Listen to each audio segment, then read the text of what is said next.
Shambho Shambho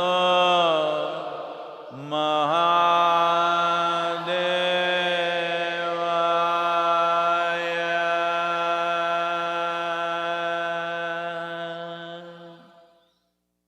Yoga Yoga Yogeshwaraya. Bhuta Bhuta Bhuteshwaraya. Kala Kala Kaleshwaraya.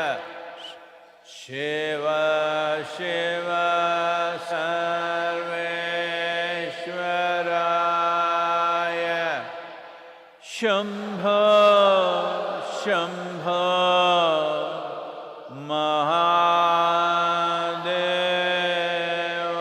Mahadevaya.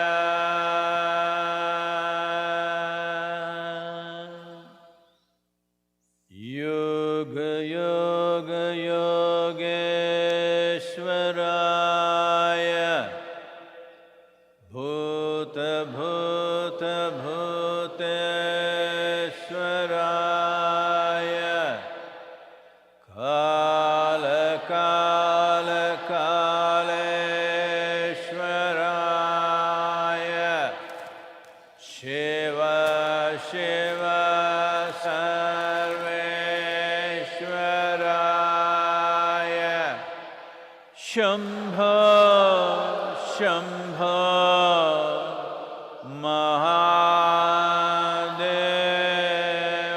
Mahadevaya.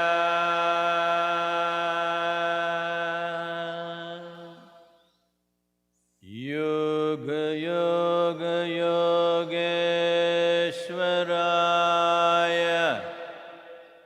Bhuta Bhuta Bhuteshwaraya. Kala Kala Kaleshwaraya. Shiva Shiva Sarveshwaraya. Shambho Shambho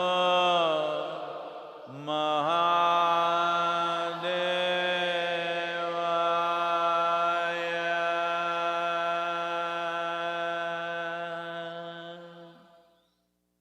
Yoga Yoga Yogeshwaraya.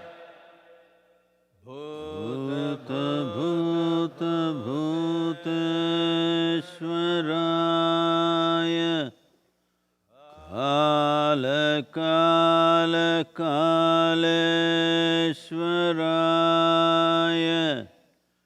Shiva Shiva Sarveshwaraya. Shambho Shambho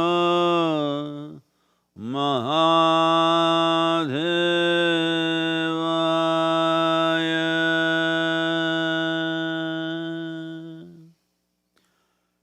Yoga Yoga Yogeshwaraya. Bhuta Bhuta Bhuteshwaraya. Kala Kala Kaleshwaraya. Shiva Shiva Sarveshwaraya. Shambho Shambho Mahadevaya.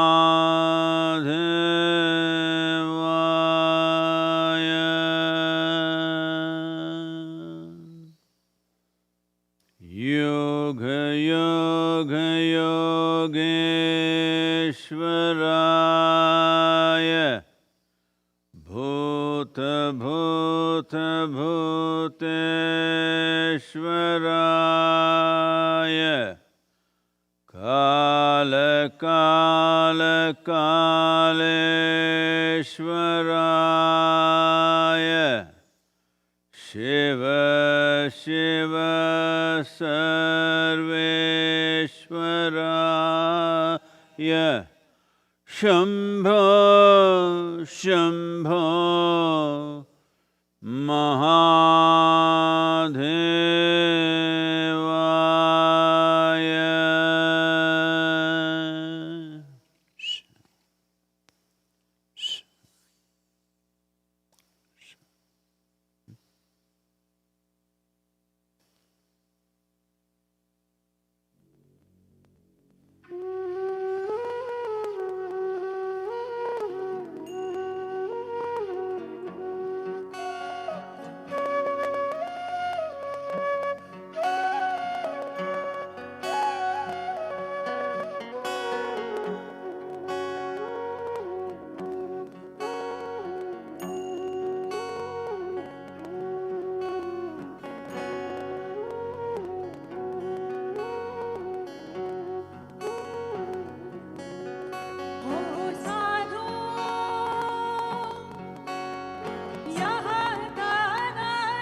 va bhogarato va sangarato va sangavina yasya brahmani ramate chitam nandati nandati nandate va nandati nandati nandate va satsangatve nisangatvam nisangatve nirmohatvam nirmohatve nischalatatvam nischalatatve जीवन मुक्ति निश्चलतत्व जीवन मुक्ति पुनरपि जननम पुनरपि मरणम पुनरपि जननी जठरे शयनम इह संसारे बहुदुस्तारे इह संसारे बहुदुस्तारे कृपया पारे पाहि मुरारे कृपया पारे पाहि मुरारे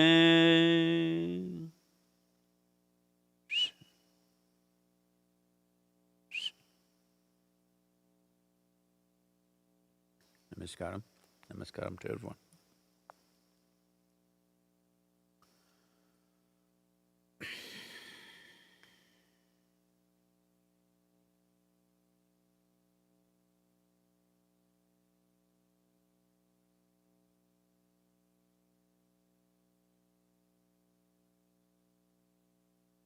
The pandemic dances on across the world,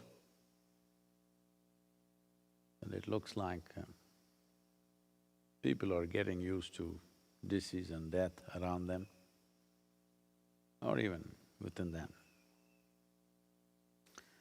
That the news cycles are talking about various other aspects.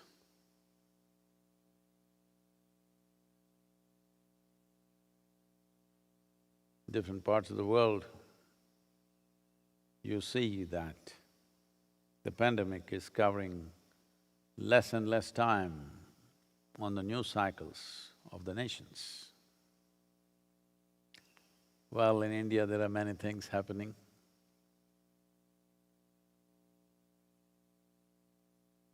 In United States, of course, the election fever is building up. So, people are sort of getting used to this. But whether you get used to it or you don't get used to it is not the issue. The important thing is, still over 1,000 people every day are dying in United States, a similar number in Brazil, a very close similar number in India. Well, and it's also multiplying. India is doing over 1 million tests per day. And the positive cases, it took over 3 months to get to 2 million positive cases. But the last 1 million has happened in 16 days. So it's growing exponentially. Fortunately, more people are recovering also. But recovery simply means right now that they did not die. I don't think there is a proper evaluation whether they are fully recovered, have they become normal, are all their bodily functions normal once again. I don't think there is a gauge, nobody has the time nor the facility to gauge those things right now. So, as it goes on, we need to understand that virus is not a new thing to us. Periodically, it has happened many times over. I mean to say, in the evolutionary history of a human being, it happened many times over. Well, I was talking to a few scientists who are experimenting with various types of viruses, including the corona type, but not the one which is causing pandemic, but more benign corona types which are already in the human system and various other things. So what I gather from what they were saying is, in many ways, the powerhouse of the human cell itself is from outside. Some microscopic organism or a bacteria or a virus implanted itself into the human cell and became what we today know as mitochondria, which is the powerhouse within the cell, it generates all the energy. So, are we separate from the microorganisms? No. Because actually, according to modern science, if you look closely enough at this body, you do not know which is human genetics and which is microorganisms, it's all mixed up. And nearly 30% of the protein development which has led to various stages of evolution within us and making us who we are right now, nearly 30% of that evolution happened because of viruses. So I'm saying there is a hope, maybe this virus will evolve you. Who knows? I've been trying, but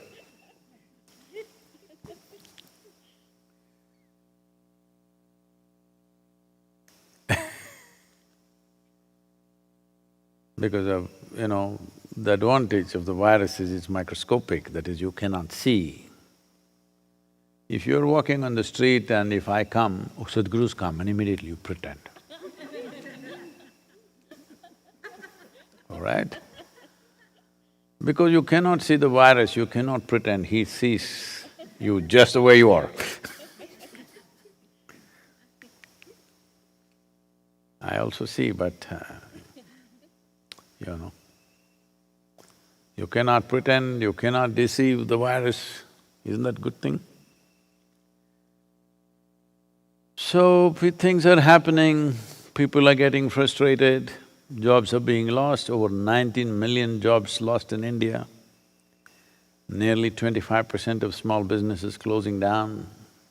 The consequences of this will be huge, massive, in terms of economy, social structure. Now the World Health Organization says, pandemic should be over in 24 months. So all these promises of it'll go away in August, it'll go away in September, it'll go away in October, no, in 24 months. I've been saying this right from the beginning, 18 to 24 months is a possibility. Now they're confirming it will end probably in 24 months. Or, not that it will end, we would have gotten on top of it in 24 months. In 24 months, social structures, economic fabric of the society could be in tatters, but you could evolve, that's a possibility. Terrible things to say at a time like this, I know. Because our life is structured like this.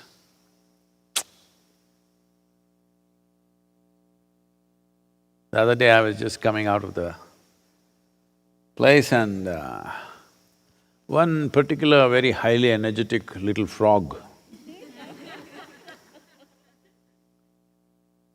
an ambitious one,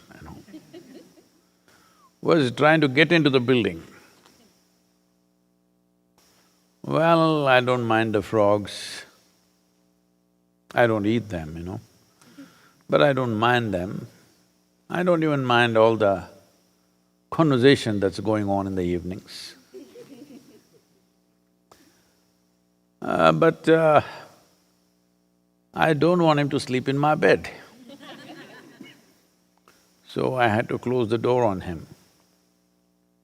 But I thought, looking at his energy and ambition to get inside, he reminded me of how we have been as human beings.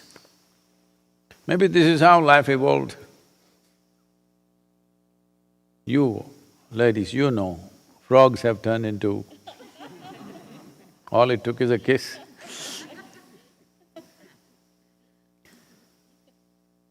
So, without going through the monkey process, even a frog becomes a human being. Within 3 days, you will be disappointed. This is happening. So, we're talking about a froggy world. A tiny frog croaks and leaps in ungainly haste upon the porch.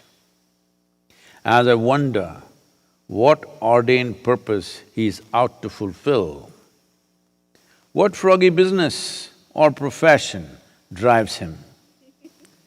Maybe in feverish hurry to his marketplace or an exchange.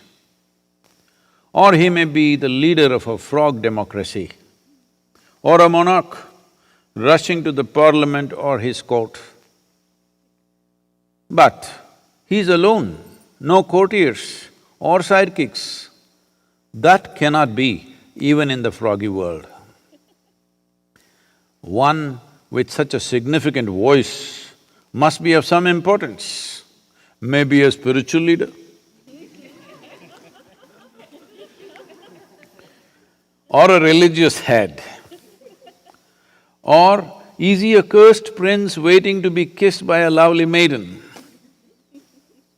Mr. Frog sets me off into seemingly endless pursuit of finding purpose for a froggy frog, croak croak. Well, we all been busy, our own self-ordained purposes. Some people shamelessly try to fulfill their own purpose in the world. Some people get endorsement from God for everything that they wish to do. One way or the other, everybody has been super busy. And we kept the world buzzing. Why buzzing? We've been keeping it roaring. Well, today, like there was a time when people would discuss weather, now you don't discuss anymore, you just consult on the phone. You don't discuss with your neighbor, what does it look like? Is it going to rain today? Is this going to happen, that going to… no such discussion. There is one lady out there, boom, she tells you. So whether discussions are gone, stolen by Google, there used to be religious discussions about the geography of heaven and what will be the accommodation you will get for the kind of person that you are, what will I will get and these things. These things have become little… people have become shy of discussing those things. Still they have aspirations. But they've become little shy because even to themselves it sounds stupid.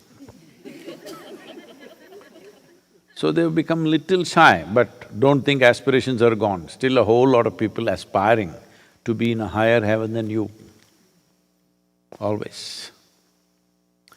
So the only discussion is about economy.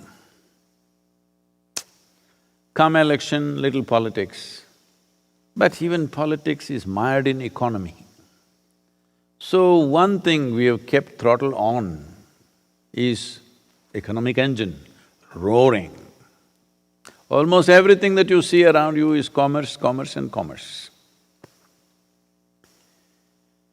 So, commerce has consumed human consciousness. Now this is an engine, this is a vehicle where everybody's foot on the gas pedal is full on. But nobody knows who is handling the steering wheel. When you keep the engine roaring without a hand on the steering wheel,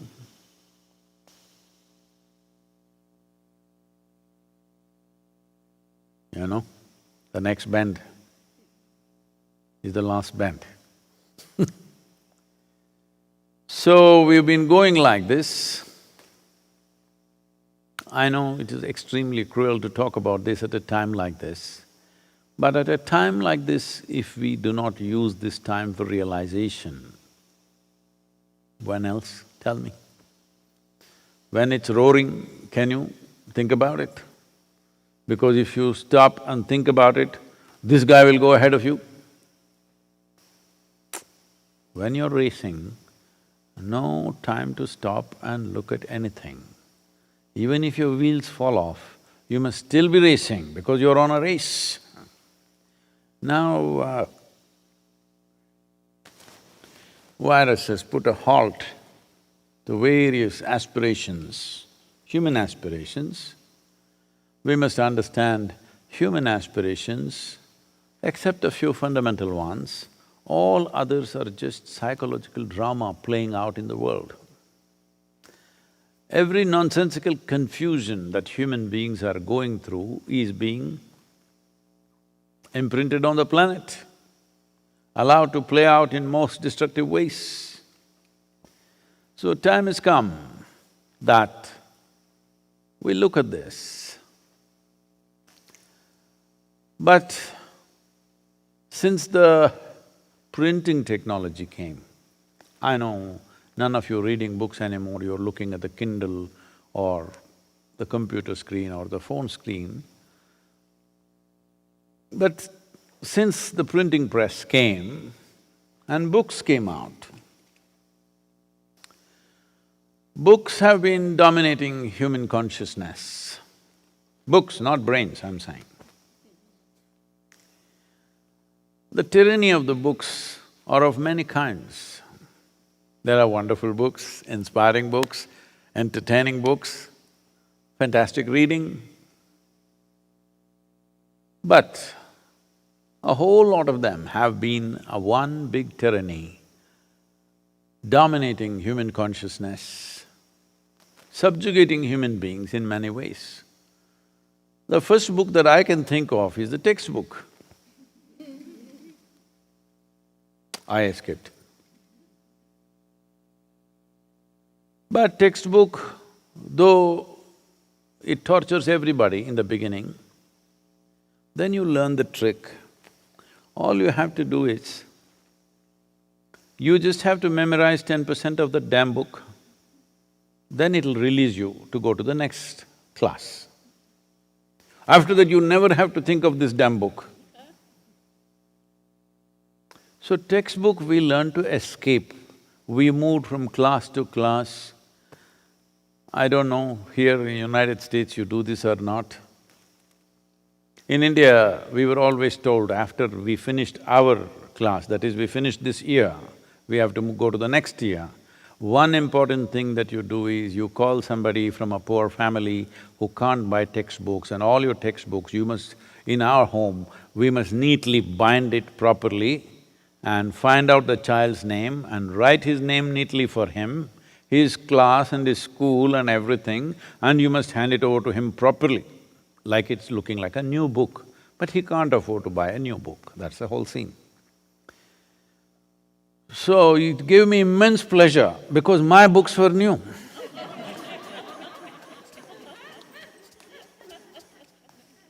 It gave me immense pleasure to give them not horribly used, all knowledge squeezed out of it, nothing like that.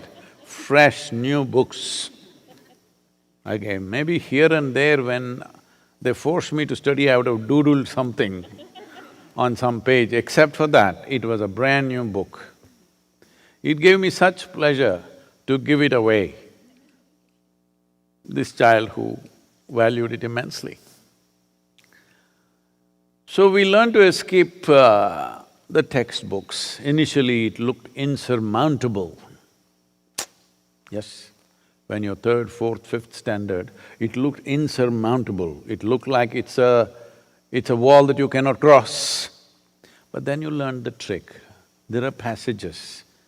You don't have to necessarily climb over the wall. I'm saying even what is printed in a third standard book, believe me, even today you have not understood what it is. Hello? We learned how to find a gap in it and go to the next class and the next class and the next class. So we mastered how to dodge the textbook. Today that there is not probably one human being, maybe there are few, very few if there are, there's not a single human being on this planet who does not belong to some nation. There was a time, I'm just saying 100 years ago, there were so many human beings who did not belong to any nation. They migrated, they just lived wherever they want. There was no passport, there was no visa, there was no wall. People went where they want and lived. But right now there is not a single human being, or at least there are extremely few human beings who may not belong to a nation. If you are it's a very negative thing, you're a non-state actor, means you're a terror suspect. You're not a shepherd, you're not a migrant, you're not a gypsy, you're a terrorist. That's what it means that you don't belong to any nation means right now. So we have to belong to some nation. The basis of a nation is a book again. It's called a constitution. Every nation in its infancy starts with great ideals and exuberance, enormous idealistic approach and exuberance of new nation. After some time, it largely becomes a restrictive process. But one good thing about the constitution is, we can amend it. We can find fault or find limitations of what it is and go on doing amendment after amendment after amendment. After a few generations of amendments, well, you can't recognize the original nature of the book, it becomes like that. Because we keep doing that, and then you don't know in the end what that book is supposed to mean. And in a few generations, everybody learns how to exploit that book and use it against each other. So this goes on. So though initially in the infant nature, in the infant stages of a nation, it is of great inspiration and great exuberance of life, after some time, it becomes largely restrictive. But in 2, 3, 4 generations, people understand how to escape that. The best thing is you become a lawmaker. You get elected, now rules… You can put it around whichever way you want. The next book that I can think of are the books that are called as holy books. The very word holy means you cannot question the content. That's what it means. You cannot question the content. Because normally, in most cultures, the book is the word of God Himself, whatever God you believe in. So, not available for amendment, not available for any criticism, not available for any kind of change, unless you join that privileged club of men, not people. Women have never been a part of it. That privileged class of men that you call as clergy, unless you become that, then you have a right to distort it in any way you want. Otherwise, anything that you say about it could mean severe punishment or death. See, a society becomes civilized only when there shall be no persecution in terms of death, torture, imprisonment, for criticizing either a leader, a religion, or a historical figure, or a book. A global establishment of this fundamental is what we call as civilization. Because, well, the reason why this might have come is there are aspects to life which may not fit into the logical sense of whatever basic logic that one is talking about. So, all right, we can give the privilege to these books that you cannot question the context of the book. Whether God said it, somebody said it, let's not question that because it doesn't matter. But the content must be open to question. If once the content is not open to question, it leads to a tyrannical society where anything that you say can lead to terrible things for individual human beings, and it's not happened to one or two. We could have ignored it if it just happened to a small number of people. It has happened to millions and millions of people on this planet have lost their lives in the last 1,000 to 2,000 years, just because they said something that somebody says the book doesn't agree. We do not even know whether that man has read the book, first of all. We do not know, but he claims because he's entered the privileged club. So once you move in this direction, this is why I said the book, not the brains, because you have to give it up. You have to subjugate human intelligence to accumulated information or accumulated ideas of another time. This fundamentally is raining only for me. Privileges of being a guru, huh? Only for me. All right. You're all in nice bright sunshine, look at me. Maybe because I'm saying these things about the…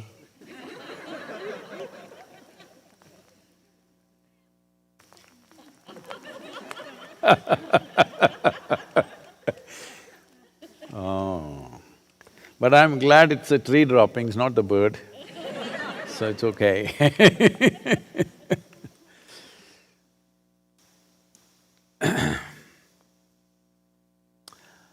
You will see what falls out of this class of people who take this position that they can interpret, distort and demonize the so-called words of God that cannot be touched by anybody else. That reminds me of I don't know, most people might not have even heard about this movie. Somehow, I don't know why I ended up in this movie, because I was not given to going to these sort of movies, but somehow I ended up there, I don't remember how. There was one movie called Mirch Masala. You've heard of this? Usha would have seen every movie in the world, Hindi movie. If you are a Gujarati and you're in United States, that means you've seen every Mumbai-made movie.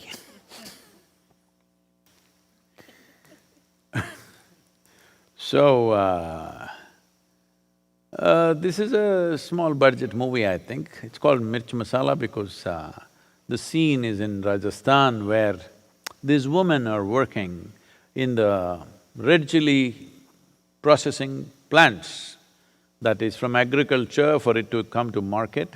It's a very… not really a factory, but hundreds of women working to dry the chili in the right sense, because in India,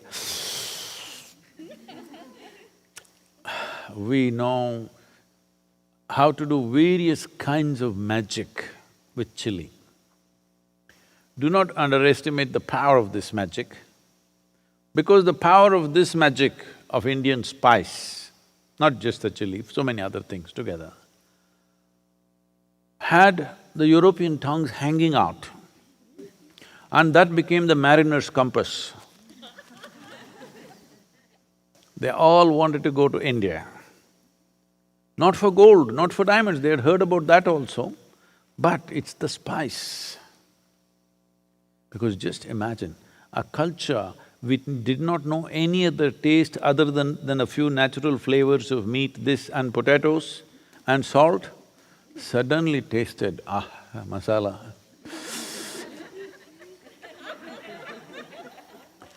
This became the mariner's compass, the tongue. It all pointed east, India. One guy made a mistake and landed up here.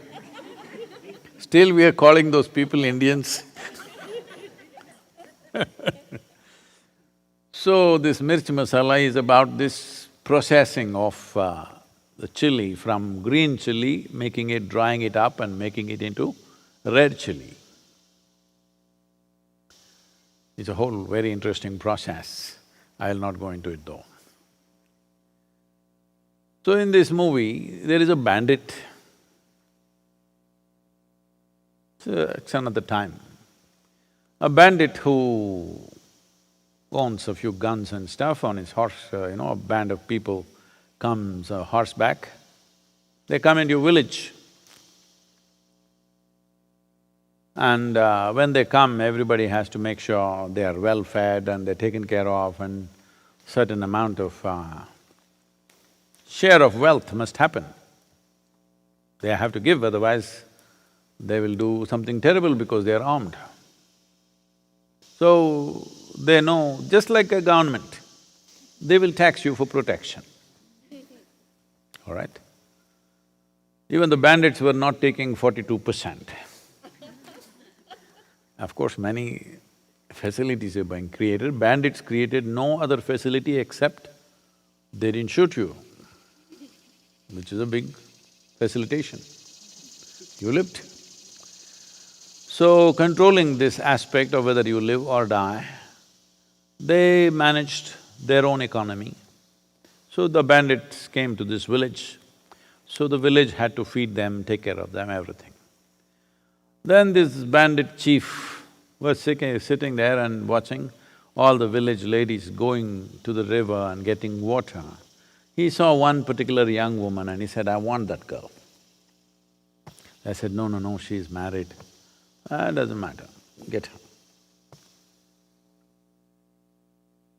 Then they went to the woman. Her husband has gone out on some business outside. She said, "No way am I going to that bandit."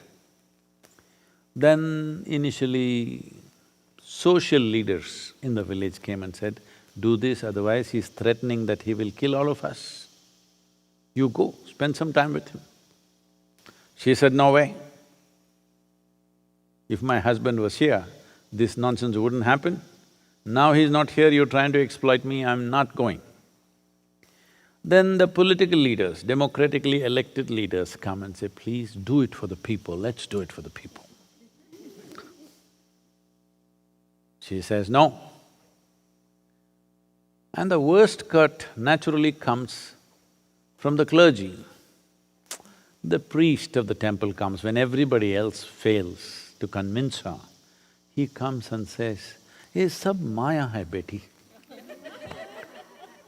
Saying, this whole life is maya, this is all illusion.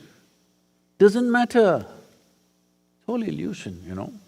You going to him, coming back, everything is illusion. Well, if that is illusion, you getting shot also is illusion. No, it doesn't go that far. It works only for you, not for me. So, because somebody gets endorsed not by public mandate, that also makes them do all kinds of funny things. But now they got endorsed by another power that nobody can see, suddenly it gives them rights to do all kinds of things. So we are not against books. Books have done many wonderful things to us. Before these videos and online and everything came, it is books which took us around the world. We read a book about Antarctica and we were almost there if it was well written, you know. Hello? It is so. We went through so many experiences as if we lived through it just by reading a book. So books have done wonderful things to us. But institutionalized books like textbooks, constitution and holy books, ooh, they've always been a huge restriction upon human consciousness. Particularly those books that cannot be amended are always a serious problem.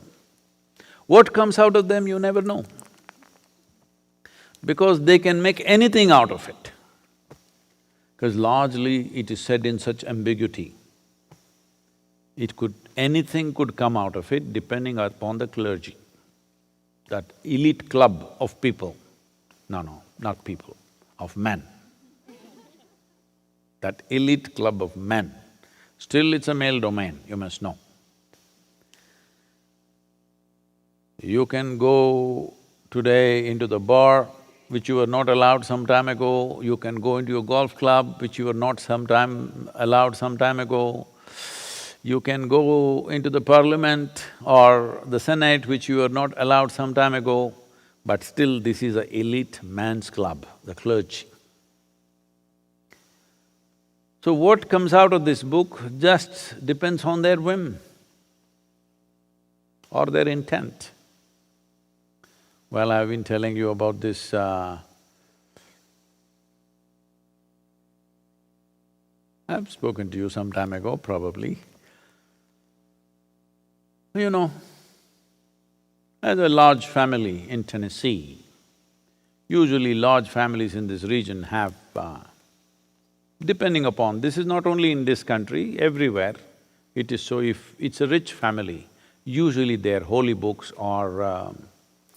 in India, they won't leather bind it because they're against it, or it'll be gold trimmed or something, but the book gets bigger and bigger, you know. I walk into somebody's house in India, this big Bhagavad Gita, this big. Nobody can hold it in their hands and read it. It's on a stand. Of course, nobody reads it.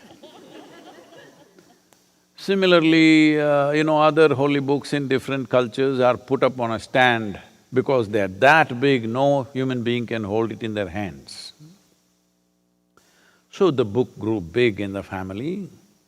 There was a young boy, so they put him to school, in a boarding school in the East Coast. After a year of being in the boarding school, he came back just around 7, 8 years of age.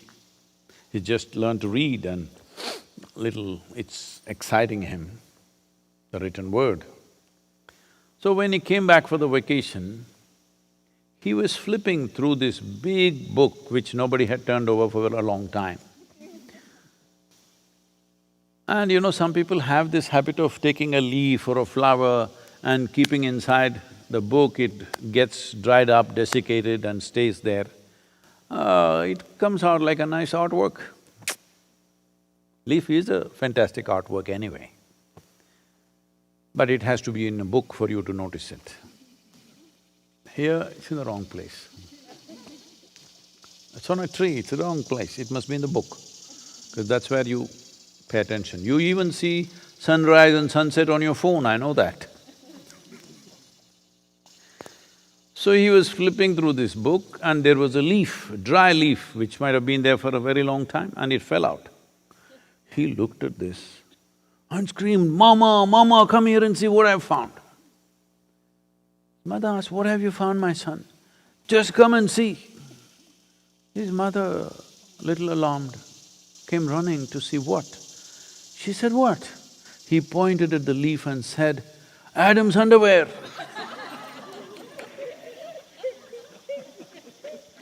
See, what comes out of a book is left to you, all right? So, one important thing to do is, any book, either amendments should be allowed or at least criticism should be allowed, one of those things. Maybe it is written by a great sage or a messenger or a son or himself, so we don't want to amend it. You lose the rights to amend it, it's okay. But at least must be open to discussion, debate, not simply criticizing for something. See, a question, everybody must get this in the world. Unfortunately, all the wrong sort of people are asking questions. When I say wrong sort of people are asking questions to prove a point. People are asking questions to prove they're smarter than you. That is not the purpose of a question. Question, you must refine your question in such a way, by the time we are done with this question, your understanding, your experience, your realization about this life should be little deeper. Question is a tool to dig deeper, but most people are using question to beat somebody. This must be taken away, because question is a fantastic tool to dig deeper, either asking the question to myself or to you or to somebody else. It must be always a tool. It must be kept as a pristine tool to dig deeper and take human understanding and realization to a deeper possibility. Unfortunately, questions are being used to thrash somebody. Because they started from the school, the teacher asked the question not to deepen your understanding, to expose your ignorance. So, it must at least be open to debate, discussion and questions. Not simply wild criticism, not deriding something, not even questioning the fundamental context in which that particular book might have been rendered, but content must be open to discussion. Not only by the privileged segment, by everybody. Fortunately, largely in the Indian culture, this has been open, anybody can ask question, anybody can debate. Even when himself came, there also he could not escape questions, hundreds of questions to all of them. But this has been suppressed in many places, because I'm speaking about this, because at a time like this, when the pandemic is on, so many people are busy with their own agendas of enhancing their own powers in the world. Political ones, religious ones, all kinds of people.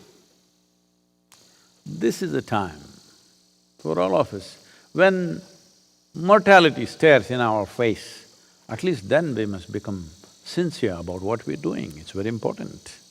At least then, if you could not do it all your life because you were racing with somebody, at least then, because death is one place where you don't want to race with anybody. Hello? You don't want to get there ahead of someone. Hello? You would like to be the last person to go. So, when it comes to mortality, we must understand race is a bad thing. We should not race. I'm talking about racing. not racism, because these days it's dangerous to just use the word. So, at a time like this, I really hope now that WHO is is saying 24 months. 24 months of sadhana, of keeping quiet, keeping your mouth shut, masked so that you don't look beautiful anymore. You don't look prettier than somebody else, you just look like a mask. Okay, you can have a better designed mask than somebody else. But even if you have a really, in India, all kinds of fancy designer masks have come with gold brocades and everything. But the best thing about it is nobody knows who is behind it. So it doesn't matter. You make something beautiful, that's wonderful. It will make it pleasant for other people's eyes, but it doesn't enhance you. It's a good thing. So, this is a very good time to really look at this, to make the world in such a way that human intelligence and consciousness will shape the nature of our societies and civilization. This is the time to do it. This is a very good time to do it. So, to what extent we can, we do not know, but definitely we can seed it little more strongly because the season is right. Now, this may look… if you people are thinking in a certain way, they may think when we have lost our job, when we've closed our business, when we're struggling for our bread, this man is talking all this. We must understand this, when we were eating well also, most people were not happy. There are more people in this world who have food to eat and miserable than those who don't have food to eat and miserable. There are more people in this world who are healthy and miserable than those who are unhealthy and miserable. At least those who don't have food to eat and who don't have health, they have a good reason to be unhappy. Rest don't have any reason, just that they've become experts. How to cause misery to myself. Such massive expertise has been developed that, happens like this. So, you have to evolve a strategy. When I say a strategy, this happened. A little boy was sitting on the street side. He saw another boy with a dog on a string and taking the dog. Must have caught a street puppy and taking it home. This little boy looked at him and said, "Can I play with your dog?" "Okay, not my dog, I just caught him. So let's play." They played. Then the boy became very morose, very melancholic. He said, "Even I want to take a dog home, but my parents will never allow it. Any number of times I ask them, they say no." The other boy said, "That's not the way to do it needs a strategy." What is the strategy? So the other boy said, "Just start throwing up a ruckus at home that you want a baby brother. Believe me, they'll get you a dog." So right now we don't need a strategy like this because the virus is strategy. When you realize that you are mortal, then you will also start because mortal simply means there's a limited amount of time. What does unlimited amount of wealth mean to a man who has limited amount of time? This much, I think, understanding will come. I trust the human intelligence still. So though it has been subjugated largely to these three books, textbook, constitution and holy books, in spite of that, there are sparks of intelligence working. When you put a gun to somebody's head, I think the textbook knowledge, constitutional rights and invitation to heaven, everything is forgotten, you just want to live. So I believe that when mortality is hung in front of your face, intelligence works beyond the tyranny of various kinds of conditionings that happen in the society. So this is a time when human intelligence is beginning to think and work. What is all this about? So we don't have to make any strategy. Naturally, the virus has played a strategy. Maybe it's nature which has played a strategy. Maybe believers would like to say it's God's strategy. It doesn't matter, it's a situation. Every situation that arises. When sun rises, we can make use of it one way. When it sets, we can make use of it another way. Moon rises another way, full moon one way, no moon another way. Whatever the situation, there is something to it. That is if you have a working intelligence. If your intelligence is concretized in the form of a textbook or a constitutional rights, I'm not talking about the duties because nobody talks about the constitutional duties, everybody is talking about constitutional rights and the holy diktats from elsewhere. When you're free from that, you will be free from that the moment you confront your mortal nature. Limited amount of time. Limited amount of time means we need to manage this life in such a way, for what? There are only two things. How profound is my experience of life? How impactful am I in what I do? This is all there is with life. There's simply nothing else, I'm telling you. You can't eat more. Well, you can, but it'll have consequences. You can't wear more clothes at a time. So if you want to wear more clothes, you must be constantly changing 10 times a day, which is big nuisance. Well, there are some people who are wearing 2 kilograms of gold around their neck. All the best. I will give them 5 kilograms of rock on their head if they wish.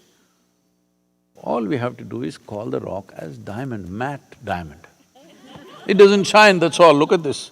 I can give this to you. Hello? This come from all the way from India or it's here? Local granite, I think. So, we can cut one square block and give it to you, you can carry it on your head. If anybody asks what you said, this is the biggest diamond in the world. Oh, come on, it doesn't shine. No, this is a matte diamond.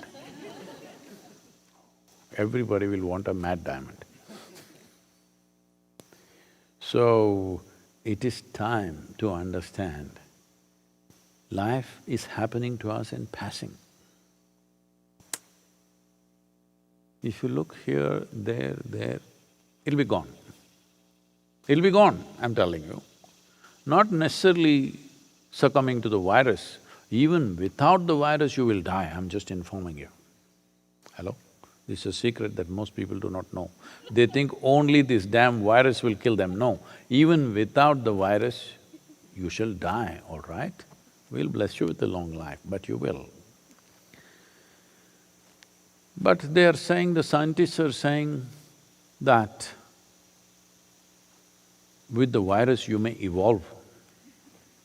That looks like good hope, good possibility, because it's free, it's free. So since this doctor I was talking to told me this, I've been wondering, should I go and get infected? Because I don't want to miss the evolution. Suppose I'm going to grow a horn or no, tail is not derogatory, tail is not good. I don't know, maybe an extra hand. 2 arms came out of these shoulders. Suppose one comes out of my head, that must be an intelligent hand. Hello? You know Maradona's hand? Hello? Hand of God. Did some miraculous things, all right? But it's free. This happened. One of the chain food stores in America announced fat-free fries. For other parts of the world who don't understand, 30% of America's diet is fries. Not now, things are changing, it's becoming salads and stuff with certain number of people, but largely fries. Can live without anything, but we cannot live without fries. French are blamed for it. But later on, somebody renamed it as freedom fries. It's our right to eat fried food and do whatever we want with ourselves. It is freedom. So fat-free fries was advertised. A young man who was very conscious about his health went to eat the fat-free fries because we love the fries, the problem was the fat. Then they fried the thing in a regular way and they put the fries, it was dripping with oil. So he looked at this and said, "What is this? You said it's fat-free fry, it's dripping with oil like this." So the man said, "See, we are only charging you for the fry, the fat is free."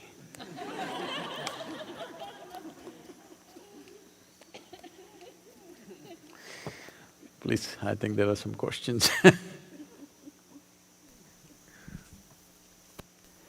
This question is from Jose. I have done inner engineering online and I live in South America. I have been eagerly wanting to get initiated into Shambhavi, and I thought initiation would be denied to me as I can't afford to travel, as I thought the initiation can only be done in person. Last week, you mentioned you could even initiate us online. This filled me with joy, as so many people who have been longing for it have this chance now, irrespective of where they are. But may I ask, what changed? Most importantly, how can I make sure I receive this as powerfully as I would in person? I don't want to miss out. Well, nothing changed, Jose. And anyway, we are not initiating online. There is no such thing as offline initiation and online initiation. Initiation process, particularly for Shambhavi, is more like a consecration of a human form. Or if we want to put it in more mechanical terms, you've heard of these days many motors have or no more induction, but most electric motors are induction motors. That means there is a process of induction. Though there is electricity, though there is a mechanism, still it doesn't go unless induction happens. So this is like an induction. Does this happen offline or online? There's no such thing. As I've said repeatedly, many times probably, I have initiated more people who I have never seen in my life than people whom I have seen. This doesn't mean I initiated them online, this happened well before online came, this has been happening forever. The important thing is just this. The entire program, the physical programs we've been conducting or now the online programs we're conducting, essentially is about knocking on your door. How much knocking do you need on your head is different from person to person. There was a time when our initiations had long preparation. We were going through a 13-day program, preparing people to be initiated, because that was a different sort of initiation which now is happening as a secondary program in the form of Shunya. At that time, the basic program was Shunya, so we need 13 to 14 days. Without that, we could not do it because we needed that level of openness. And also,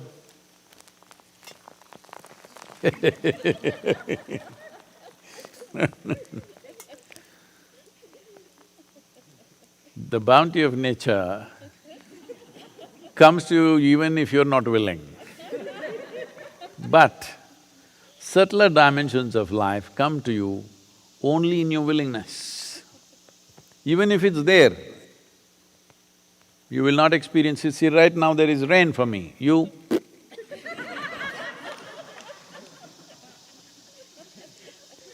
You don't have it. So, all programs, let's look at it this way, all programs are just a knock on the door.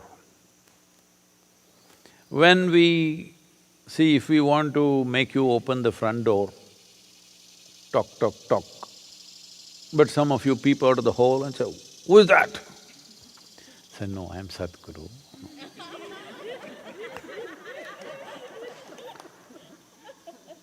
"What do you want?"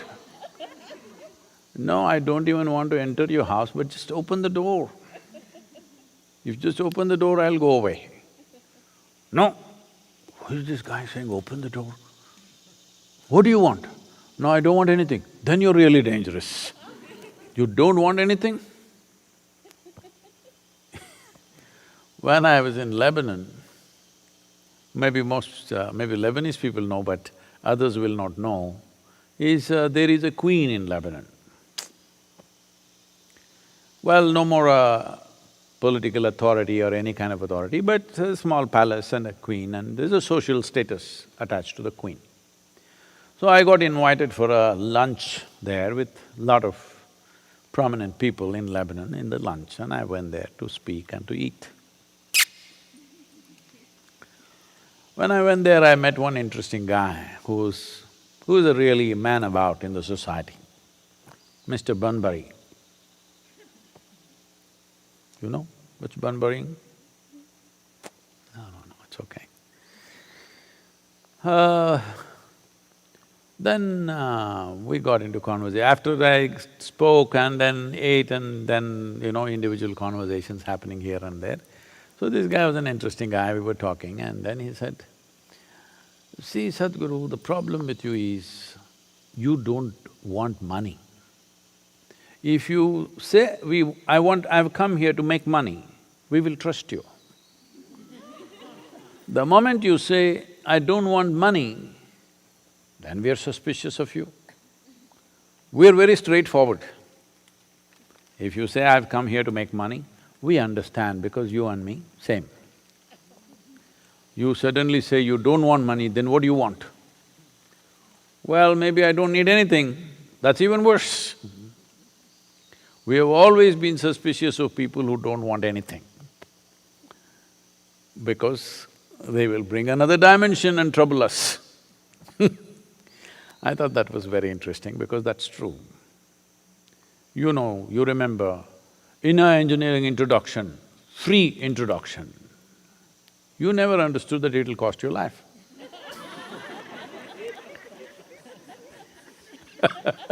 It cost my life too. So it's free, means there are many things to it. You need to understand this.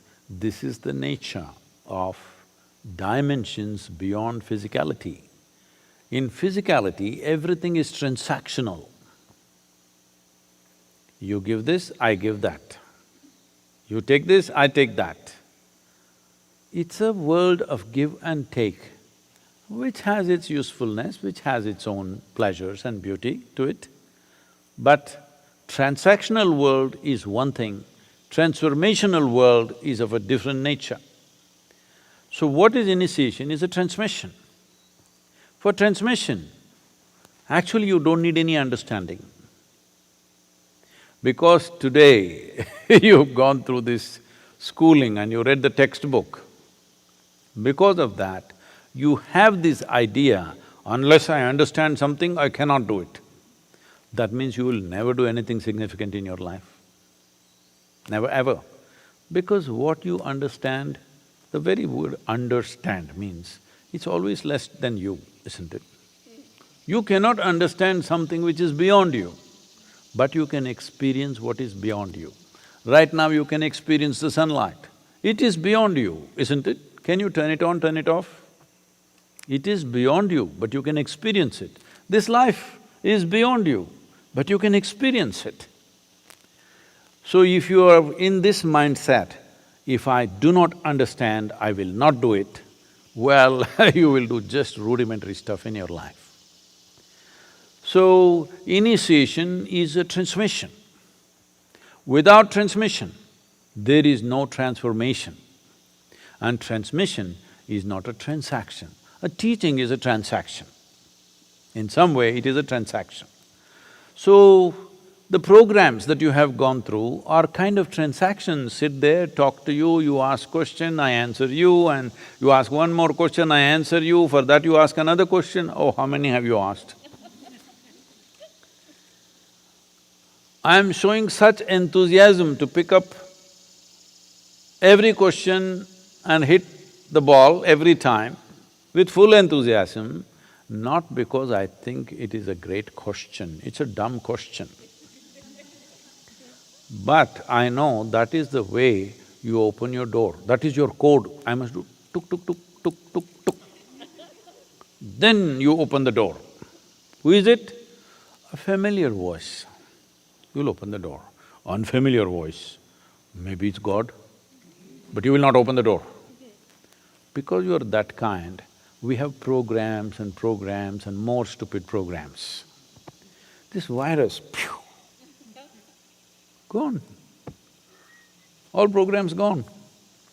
So now we're just waiting that this constant threat of mortality and as Allama said, once you have money in your head,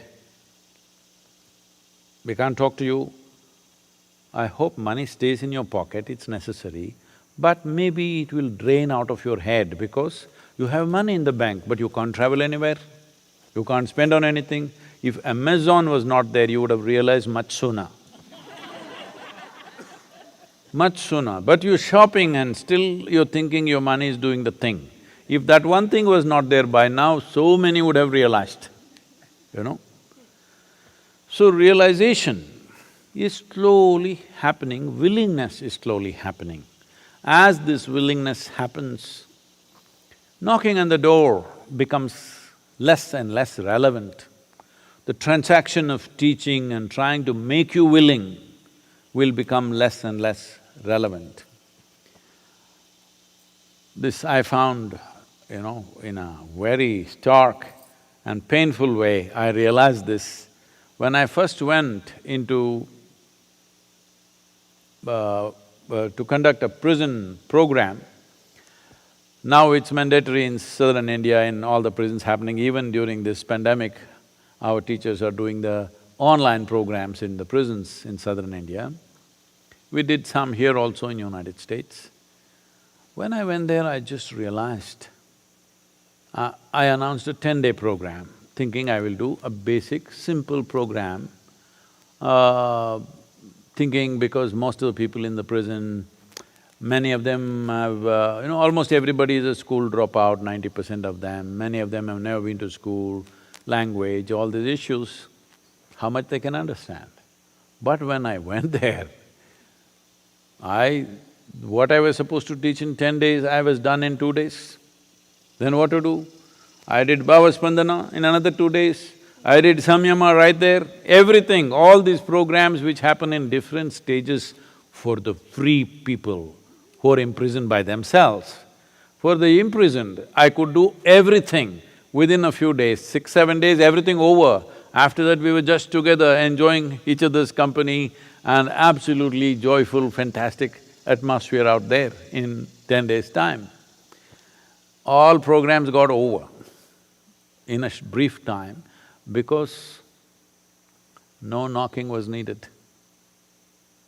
The only problem in the prison is the door is not open. Somebody else has closed it. Home, you have closed it, so you don't realize. In your heart, you have closed it, so you don't realize. In your mind, you have closed it, so you don't realize. When somebody else has closed the door upon you, the only thing that you want is door open. Yes or no?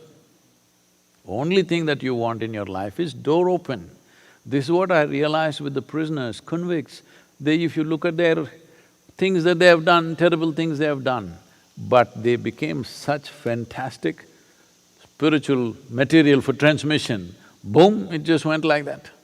Even now, they're writing to us, writing poetry. Programs have been going on for over 20 years now in the prisons.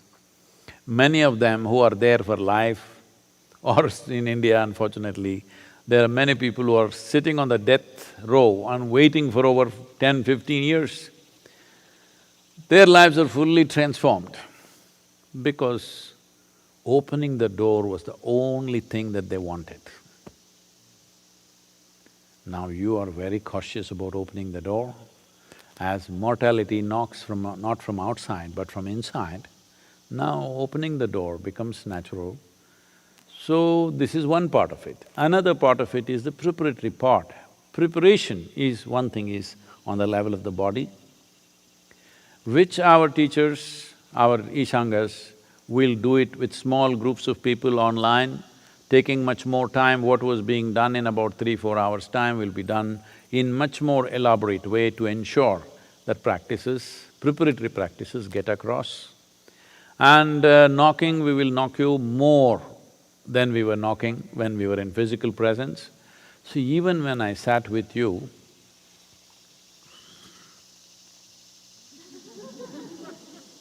hello, is the camera getting my hand on? Secret messages were going. I'd catch you, no, don't use the phone, don't look here, don't look there, be here, be here, be here. No, Sadhguru, I'm just writing down your words only, I'm just putting it on my phone. No, it's not about that, just be here. Doesn't matter you don't understand a damn thing, just be with me. We told you this and you thought, what is this nonsense? He wants me to look at his face all the time. What does he think of himself? All these things we have gone through, all kinds of obscenities a guru has to go through. Because anything that you do, the way it works, they have their own idea, but it's okay. It's okay because it's worked. It's okay because it's worked, otherwise it's not okay. So now, knocking on the door, we are making it in a different way, more elaborate way to ensure… See, even when you were in a group, we had to do so many things. Volunteers have to prevent you from an endemic urinary problem. Hello?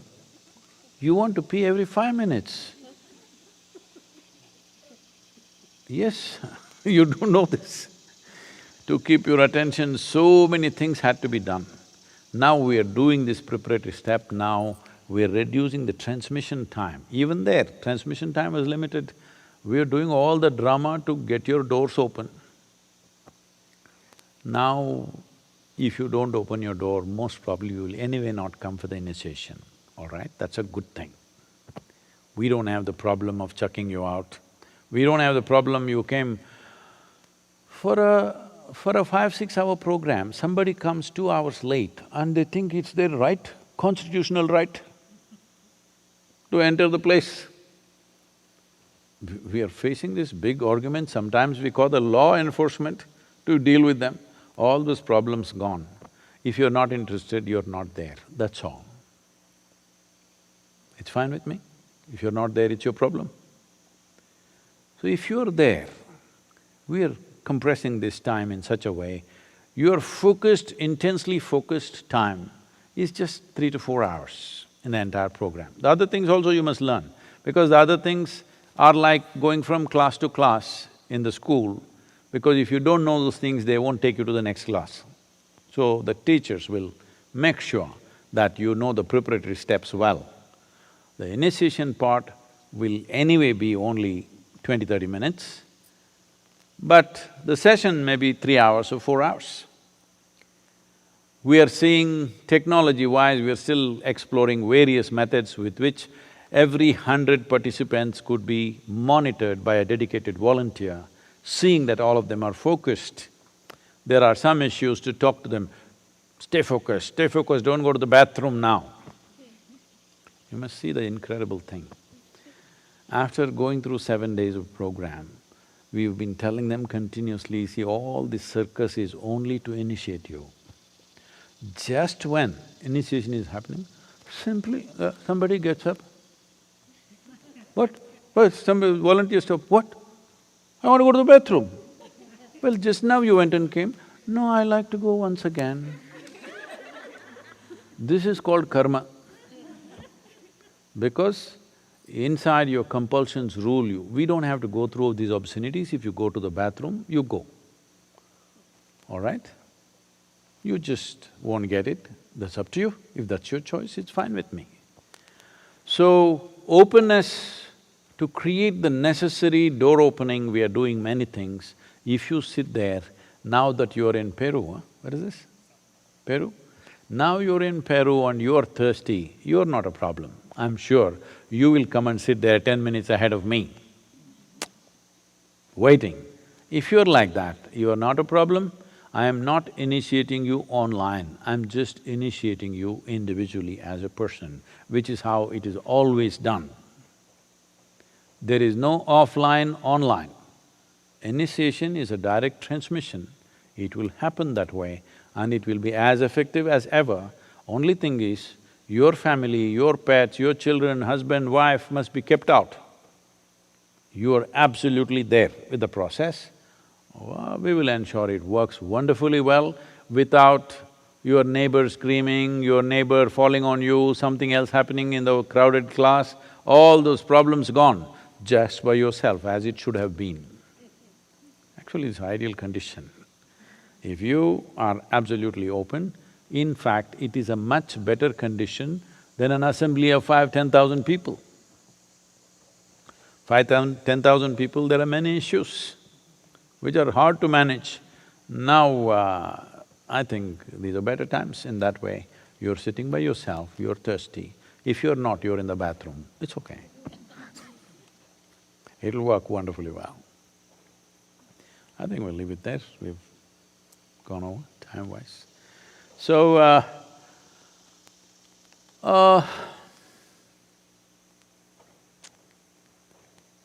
one thing is we are preparing for Sadhguru exclusive starting from 23rd of September. So, we are thinking of various things and one important thing is we have never done this in North America rather. So, we will be doing something with North America in the next few weeks. Interesting, this is not something that everybody can participate because we want to bring out something, material, content connected to North America in terms of its traditions, its spirituality, its occult, its history. Based on this, we will be doing something. So, we are just exploring how you could participate in this online. Offline participation will not be possible. Online participation, how you could do, we are exploring these possibilities. Hopefully, we will be able to facilitate this because we will be moving and in this movement, how much technology we will be able to carry, we are not sure. But I believe something can be done. We look forward to having you there. Thank you very much. Namaskar.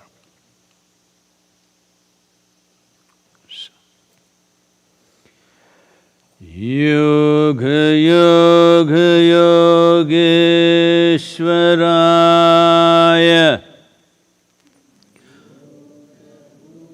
Bhuteshwaraya Kala Kala Kaleshwaraya Shiva Shiva Sarveshwaraya Shambho Shambho